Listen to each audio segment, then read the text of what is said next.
Nai-stress o pagod na pagod ka na ba?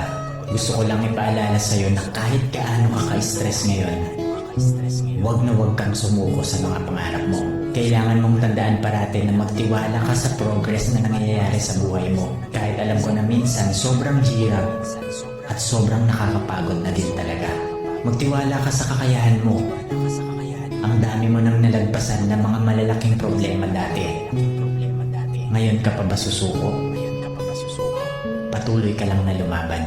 Yung pakiramdam mo ngayon na nahuhuli ka na sa buhay, siguro dahil nakikita mo yung mga kakilala mo o yung mga kaibigan mo, pakunti-kunti may na-achieve na sila. Parati mong tandaan na lahat tayo ay may kanya-kanyang timeline sa buhay.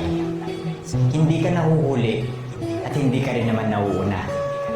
Kung nasaan ka man ngayon sa buhay mo, yan ang lesson at experience na kailangan mong pagdaanan ngayon. Lahat tayo ay may sariling kwento sa buhay na makaka-inspire ng ibang tao. Sarili mong kwento yan. Kaya make sure na sulitin mo ang bawat moment at gawin mong fulfilling ang kwento mo kahit anong mangyari.